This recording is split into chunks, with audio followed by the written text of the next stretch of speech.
رسول الله صلى الله تعالى عليه وسلم أعطيت أمتي 5 خصال في رمضان لم تعطهن أمة قبلهم خلوف فم الصائم أطيب عند الله من ريح المسك.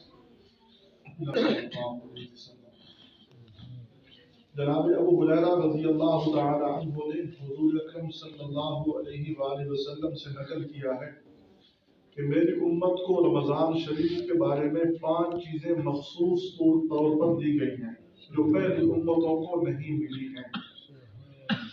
نمبر 1، ان کے منہ کی بدبو اللہ کے نزدیک مشک سے زیادہ پسندیدہ ہے۔ نمبر 2، ان کے لیے دریا کی مچھلیاں تک دعا کرتی رہتی ہیں اور افطار کے وقت تک کرتی رہتی ہیں۔ نمبر 3، جنت ہر روز ان کے لیے آراستہ کی جاتی ہے۔ پھر حق تعالی شان فرماتے ہیں کہ قریب ہے کہ میرے نیک بندے دنیا کی مشقتیں اپنے اوپر سے پھینک کر تیری طرف آئیں۔ نمبر 4، اس میں سرکش شیاطین قید کر دیے جاتے ہیں کہ وہ رمضان میں ان برائیوں کی طرف نہیں پہنچ سکتے جن کی طرف غیر رمضان میں پہنچ سکتے ہیں۔ نمبر 5، رمضان کی آخری رات میں روزہ داروں کے لیے مغفرت کر دی جاتی ہے۔ صحابہ رضی اللہ عنہم نے عرض کیا کہ یہ شب مغفرت شب قدر ہے؟ فرمایا نہیں، بلکہ دستور یہ ہے کہ مزدور کو کام ختم ہونے کے وقت مزدوری دے دی جاتی ہے۔ سب سے پہلے حدیث پاک کے اندر یہ لفظ آیا کہ میری امت کو 5 چیزیں مخصوص طور پر دی گئی ہیں۔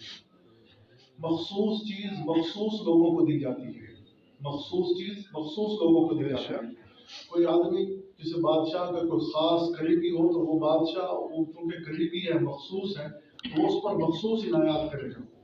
اب باقی امتیں بھی تھیں لیکن اللہ تعالیٰ کو اپنے محبوب صلی اللہ علیہ وسلم کی امت بڑی محبوب ہے، اس لیے اس امت کو مخصوص چیز عطا کی۔ وہ ایک بادشاہ کا واقعہ میرے ذہن میں آ رہا ہے۔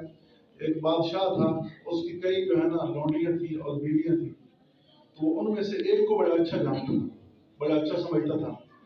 تو ایک دن ایسا ہوا کہ دوسری بیویاں اکٹھی ہو کر آ گئی اور کہنے لگی کہ آپ کی عنایات اس پر زیادہ ہیں، آپ اس کو زیادہ اچھا سمجھتے ہیں اور ہماری طرف اتنا توجہ نہیں دیتے۔ بادشاہ نے کہا کسی موقع پر میں آپ کو جواب دوں گا۔ عرصہ گزر گیا، ایک عرصے کے بعد جو ہے نا بادشاہ کو وہ بات یاد تھی، تو بادشاہ نے جو ہے نا ایک دم اپنے خزانوں میں سے کچھ ہیرے اور کچھ جواہرات اور کچھ قیمتی چیزیں وہ سامنے رکھ لی اور سارے بیویوں کو بلایا کہ تم آ جاؤ میرے پاس۔ وہ سب آ گئی تو بادشاہ نے کہا کہ جس کو جو چاہیے بولے۔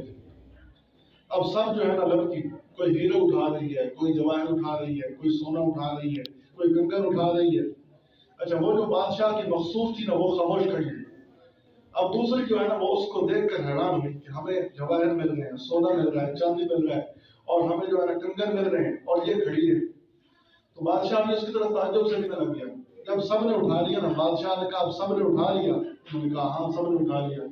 اب آخر میں اس کی باری آئی، اس نے بادشاہ کے سر پر ہاتھ رکھ دیا۔ وہ سب حیران، اس نے کمال کر دیا۔ اس نے پوچھا بادشاہ نے کہ تو نے یہ کیوں کیا؟ اس نے کہا جب بادشاہ مل گیا تو سب کچھ مل گیا، بادشاہ جب مل گیا تو سب کچھ مل گیا۔ تو اسی طرح یہ امت بھی اللہ تعالیٰ کی محبوب ہے، آپ صلی اللہ علیہ وسلم کی امت بڑی محبوب ہے، اس لیے اس امت کو خصوصی عنایات دی گئی، خصوصی طور پر رمضان دیے گئے اور خصوصی طور پر یہ چیز دی گئی۔ اب پہلی چیز جو حدیث پاک کے اندر بیان کی گئی کہ روزہ جب گرمی کے اندر ہو تو عموماً عصر کے وقت زور کے بعد معدے سے ایک بدبو اٹھتی ہے، تو اللہ فرمایا ہے کہ وہ بدبو مجھے مشک سے زیادہ پسندیدہ ہے۔ اب اس بدبو کا کیا مطلب ہے؟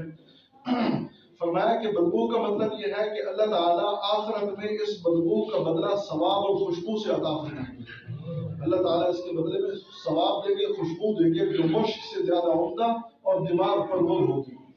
اور دوسرا مطلب یہ ہے کہ قیامت میں جب یہ لوگ قبروں سے اٹھیں گے تو اس وقت افراتفری ہوگی، ہر آدمی پریشان ہوگا، کوئی پسینے میں ڈوبا ہوا ہوگا، کوئی کہیں جا رہا ہوگا، لیکن جو روزہ دار ہوں گے ان کے منہ سے خوشبو نکلے گی جو مشک سے زیادہ بہتر ہوگی۔ تو سب آدمی پریشانی کے عالم میں ہوں گے، یہ خوشبوؤں میں لپٹے ہوں گے روزہ دار۔ اور تیسرا مطلب یہ ہے کہ اللہ کے نزدیک یہ جو روزہ دار ہے نا یہ محبوب بن جاتا ہے، اور جو بندہ محبوب ہونا اس کی ہر ادا اچھی لگتی ہے، حتیٰ کہ محبوب کی بدبو بھی جو آدمی عاشق ہو جائے، عاشق کو اپنی معشوقہ کی اپنی محبوبہ کی بدبو بھی اچھی لگتی ہے، تو گویا کہ یہ آدمی محبوب بن جاتا ہے روزہ دار۔ تو اللہ تعالیٰ کا یہ محبوب ترین بندہ بن گیا روزہ دار. تو اللہ تعالیٰ اتنا بڑا انعام دے رہے ہیں روزے پر.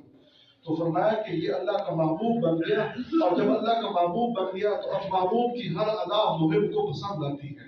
تو اللہ تعالیٰ محبت فرماتے ہیں روزہ کرنے والوں سے، روزہ رکھنے والوں سے اللہ محبت فرماتے ہیں. تو یہ حدیث پاک کے اندر یہ پہلی چیز بیان کی ہے. دوسری چیزوں کی وضاحت انشاءاللہ بعد میں کریں گے.